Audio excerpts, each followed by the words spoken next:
آیا رکھ لیتے ہیں تنخواہ پہ. بلکہ میں یہاں تک بھی کہتا ہوں کہ وہ بیبی کیئر جو کیا اس کو کہتے ہیں ڈے کیئر, میں اس کا قائل نہیں ہوں, لیکن نہ پیدا کرنے سے بہتر ہے کہ وہاں ان سے پلوا لو پیسے دے کے. نسل ہو ہی نہیں, اس سے بہتر ہے کہ چلو پیدا ہوئی اور آپ نے ڈے کیئر میں رکھوا لیا, ان کو تنخواہ دے کے بھائی تم ہمارے بچے کو پالو, جب سمجھدار ہو جائے تو پھر ہمارے حوالے کر دینا. تو ہوتا تھا یہ عربوں میں ایسا ہوتا تھا. تو بہت سارے حل نکل سکتے ہیں. جن کو اللہ نے خوب مال و دولت دیا ہے ان کے بھی 2 3 میں کہتا ہوں تم جو مرو گے تمہاری جائیداد تو گورنمنٹ کھائے گی. انسان چاہتا ہے کہ تبھی شریعت نے اولاد کا حصہ زیادہ رکھا ہے. انسان چاہتا ہے میرا سارا مال کون کھائے, میری اولاد کھائے. اور بچے خوش بھی ہوتے ہیں ہمارے باپ نے ہمارے لیے اتنا چھوڑا. تو مالدار لوگ, ارب پتی لوگ, ایسے لوگ میرے پاس آتے ہیں 3 کروڑ روپے ماہانہ. ایک صاحب آئے, ایک یعنی میں اس لیے نہیں بتا رہا کہ گورنمنٹ نے پیچھے پڑ جائے, کتنی آمدن تھی ان کی, ٹیکس بھی دیتے ہیں وہ, کروڑوں روپے ارننگ ہے, ایسا تاجر ہے, بچے 2 ہیں 10 سال میں. تو یار یہ کروڑوں روپے ہیں, 2 بچے 3 بچے, تمہیں کیا مسئلہ ہے بھائی؟ کہہ رہے بیگم ہی نہیں مانتی. میں نے کہا بیگم سے بولو بیگم بچے پیدا کر دو, میں پلوا لوں گا تنخواہ پہ کسی کو آیا رکھ کے. سمجھا یہ بات؟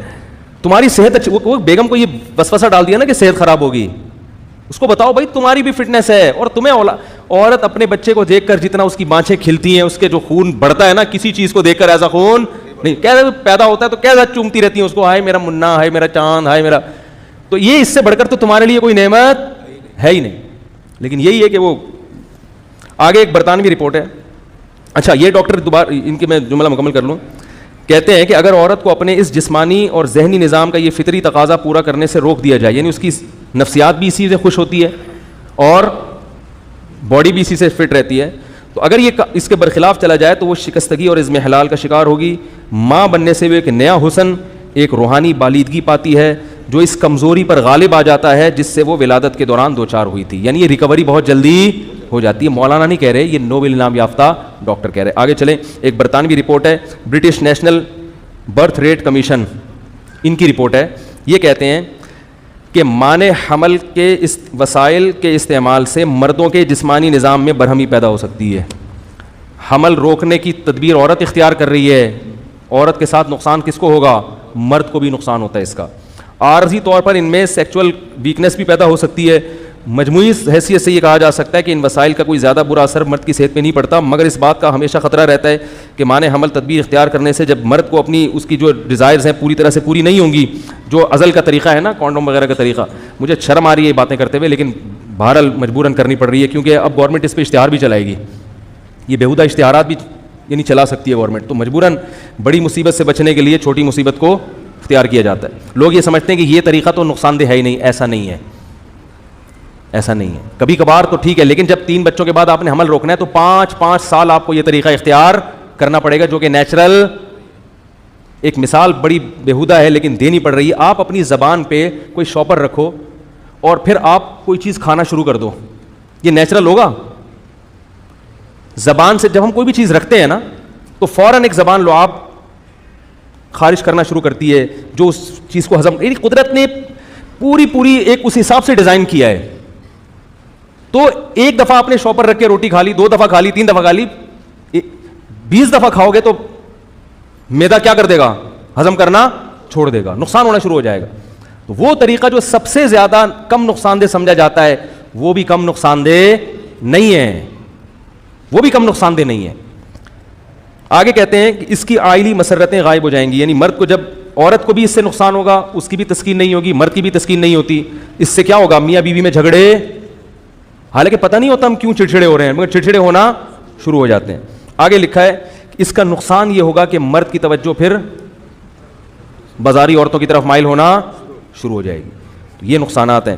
آگے یہ کہہ رہے ہیں کہ منع حمل تدبیر کا نتیجہ ہوتا ہے کہ عورت کے اعصابی نظام میں خلل پیدا ہوتا ہے, اس میں بد مزاجی اور چڑچڑاپن پیدا ہوتا ہے. جو خواتین حمل روکنے کی دوائیں استعمال کرتی ہیں ان کی طبیعت میں چڑچڑاپن پیدا ہو جاتا ہے.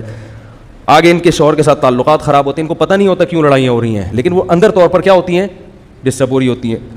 کہہ رہے ہیں یہ زیادہ تر ان گھریلو ان شادی شدہ جوڑوں میں ہوتا ہے جو کانڈوم کا استعمال کرتے ہیں. معذرت کے ساتھ مجھے اچھا نہیں لگ رہا یہ الفاظ زبان سے نکالنا, مجھے بھی حیا آ رہی ہے, لیکن اگر میں اتنی وضاحت سے بیان نہ کروں تو شاید میں سمجھتا ہوں کہ میں اس موضوع کا حق ادا نہیں کروں گا, کیونکہ لوگ یہ بات بھی اٹھا رہے ہیں کہ بھائی اس میں کوئی نقصان نہیں, اس میں بھی بہت زیادہ کبھی کبھار تو ٹھیک ہے, لیکن مسلسل استعمال اس کا کیا ہے. اور وہ ڈاکٹر یہ کہہ رہا ہے, یہ برٹش برطانوی رپورٹ یہ کہہ رہی ہے کہ اس سے میاں بیوی کے تعلقات, بولو بھائی, خراب ہو جائے. ان کو پتہ نہیں ہوتا کہ ہم کیوں لڑ رہے ہیں. ہر جو بیماری ہے نا اس کی وجہ انسان کو معلوم ہونا ضروری نہیں ہے. یہ بھی ہے, اب اس کے بھی گورنمنٹ ایڈورٹائز چلانا شروع کرے گی. آگے ایک ڈاکٹر میری ہے, یہ بھی یو کے کی ڈاکٹر ہے. یہ کہتی ہیں کہ اسقاط کی وجہ سے بڑی تعداد میں ایسے اثرات مرتب ہوتے ہیں جو آئندہ ولادت کے امکانات کو بری طرح مجروح کر دیتے ہیں. بسا اوقات خاتون عورت حمل روکتی ہے کہ ہم اگلے 2 سال کے بعد پیدا کریں گے, 2 سال کے بعد پھر پیدا نہیں ہوتا, اولاد سے محروم ہو جاتی ہیں وہ. یہ بھی بہت دفعہ ہوتا ہے. یہ آپ کے اختیار میں نہیں ہے کہ کس سال بچہ پیدا ہوگا. تو پھر یہ میں ڈاکٹر الیکسس کیرل کا آپ کو وہ میں دوبارہ دہرا دوں, وہ کہتے ہیں کہ ایک احمقانہ عمل ہے کہ عورت کو ولادت کے عمل سے روکا جائے. اب جتنے فتوے آپ نے دینے ہیں مولویوں کے خلاف مت دو. یو کے, فرانس کے اور یورپ کے دیگر ممالک کے جو نوبل انعام یافتہ ڈاکٹر ہیں نا, آپ ان کو بولو کہ یہ ہمیں 500 سال پیچھے لے جا رہے ہیں, یہ کتوں کی طرح بچے پیدا کروانا چاہ رہے ہیں. معذرت کے ساتھ یہ الفاظ ہیں ان کے. آگے ایک ڈاکٹر کی رپورٹ ہے کہ ضبط ولادت کی گولیاں خطرناک نتائج کے حامل ہیں. ان کے استعمال سے سر چکرانا اور دیگر اعصابی تکلیف ہی نہیں بلکہ کینسر جیسے موذی مرض کا یہ سبب ہے. بات آ رہی ہے سمجھ میں؟